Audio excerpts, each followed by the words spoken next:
Welcome to C++ tutorial for beginners. இந்த வீடியோவில் நம்ம C++ oops கான்செப்ட் பற்றி பார்க்க போகிறோம். Today's learning motto: It's never too late to learn anything. இந்த வீடியோவில் நம்ம 4 oops கான்செப்ட் பற்றியும் பேசிக்காக ஆப்ஜெக்ட்னா என்ன, கிளாஸ்னா என்னன்னு அதோட டிஃப்ரென்ஸ் பற்றியும் பார்க்க போகிறோம். 4 basics of oops கான்செப்ட் என்னன்னா encapsulation, abstraction, polymorphism and inheritance. இதை பார்க்கறதுக்கு முன்னாடி oops கான்செப்ட்லேயே முக்கியமான 2 டேர்ம் இருக்குது. அதுதான் ஆப்ஜெக்ட், இன்னொன்று கிளாஸ். ஃபர்ஸ்ட், ஆப்ஜெக்ட்னா என்னன்னு நம்ம ஆல்ரெடி ஃபர்ஸ்ட் வீடியோலயே பார்த்துட்டோம். Object is a real world entity which has its own states and behaviour. States and பிஹேவியர்னாலும் ஆட்ரிபியூட்ஸ் அண்ட் மெத்தட்ஸ்னாலும் ஒன்று தான். இந்த டயக்ராமேட்டிக் ரெப்ரசன்டேஷன்ல 2 கார் இருக்கு. ஃபர்ஸ்ட் கார் ஒரு டெம்ப்ளேட் மாதிரி இருக்கு, அதாவது ஒரு அவுட்லைன் மாதிரி இருக்கு. செகண்ட் கார் ஒரு கம்ப்ளீட்டட் கார்னு சொல்லலாம்.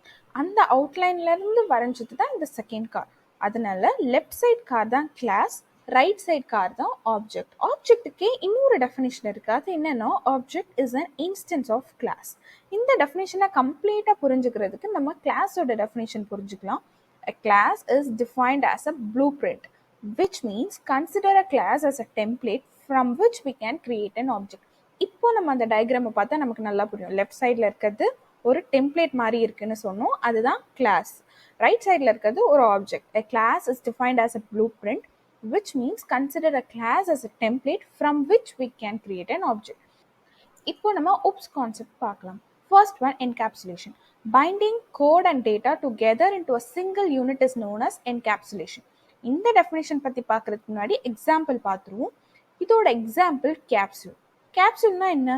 இதில் மெடிசன்லாம் இருக்கும். சம்டைம்ஸ் வெரைட்டி ஆஃப் மெடிசனை பைண்ட் பண்ணி சிங்கிள் யூனிட்ல, சிங்கிள் கேப்சூலில் வச்சுருப்பாங்க. அதுதான் கேப்சூலோட மீனிங். இப்போ இந்த டெஃபினிஷனை பார்ப்போம். குறிப்பிட்ட கோட் அண்ட் டேட்டாவை பைண்ட் பண்ணி சிங்கிள் யூனிட்ல கவர் பண்ணி வைக்கிறது தான் என்கேப்சுலேஷன் அப்படின்னு சொல்றாங்க. இப்போ எதுக்கு இந்த கேப்சூல்ன்றதை என்கேப்சுலேஷனுக்கு எக்ஸாம்பிளா சொல்லியிருக்காங்கன்றது நமக்கு நல்லாவே புரியும். இந்த டெஃபினிஷன்ல கோட் அண்ட் டேட்டான்னு மென்ஷன் பண்ணியிருக்கு. அப்படின்னா கோட்னா நம்ம இன்ஸ்ட்ரக்ஷன், டேட்டானா வேரியபிள்ஸ் அண்ட் வேல்யூஸ், இது எல்லாமே. இன்னொரு பாயிண்ட் என்னன்னா, encapsulation is implemented by class. இந்த டெஃபினிஷன்ல சிங்கிள் யூனிட்னு மென்ஷன் பண்ணியிருக்குல்ல, அந்த சிங்கிள் யூனிட் தான் இந்த கிளாஸ். அதாவது நம்ம கோட் அண்ட் டேட்டா எல்லாத்தையும் பைண்ட் பண்ணி சேஃபா ஒரு யூனிட்ல வைக்க போறோம். அந்த சேஃபர் சிங்கிள் யூனிட் தான் கிளாஸ்ன்னு சொல்றாங்க. Next, abstraction. Hiding internal details and showing functionality is known as abstraction. First ஒரு ரியல் டைம் எக்ஸாம்பிள் பார்ப்போம். ATM machine.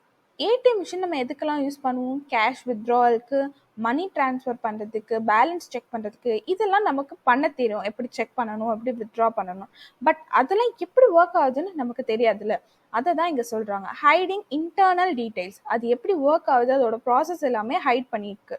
பட் அதோட ஃபங்க்ஷனாலிட்டி நமக்கு ஆக்சசிபிளாக இருக்குது, நம்மளால யூஸ் பண்ண முடியுது இல்லை. அதனால தான் ஏடிஎம் மிஷினை அப்ஸ்ட்ராக்ஷனுக்கு எக்ஸாம்பிளாக சொல்கிறாங்க. அதாவது அப்ஸ்ட்ராக்ஷன்றதும் அதோட ஃபங்க்ஷனாலிட்டி நமக்கு ஆக்சசிபிளாக இருக்கும், பட் அதனோட இன்டர்னல் டீடைல்ஸ் ஹைட் பண்ணப்பட்டிருக்கும். Next one, polymorphism. If one task is performed in different ways, it is known as polymorphism.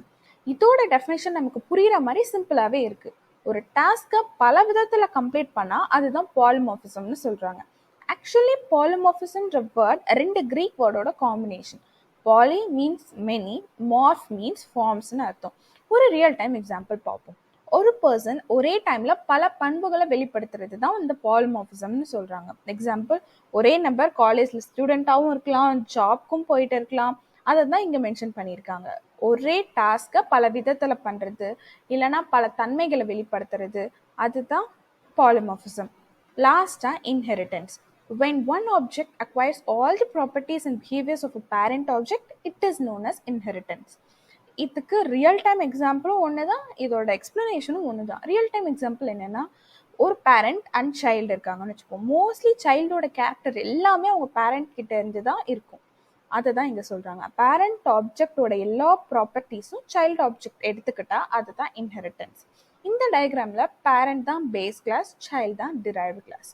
Okay, இந்த இன்ஹெரிட்டன்ஸ்க்கு ரியல் டைம் எக்ஸாம்பிள் தனியாலாம் தேவையே இல்லை. இந்த இன்ஹெரிட்டன்ஸ்லேயே நம்ம யூஸ் பண்ணக்கூடிய அதிக வார்த்தை பேரண்ட் கிளாஸ், சைல்ட் கிளாஸ். அதாவது அவங்களோட ப்ராப்பர்ட்டிஸை இவங்க இன்ஹெரிட் பண்ணி யூஸ் பண்ணுறது, இதுதான் இன்ஹெரிட்டன்ஸ்.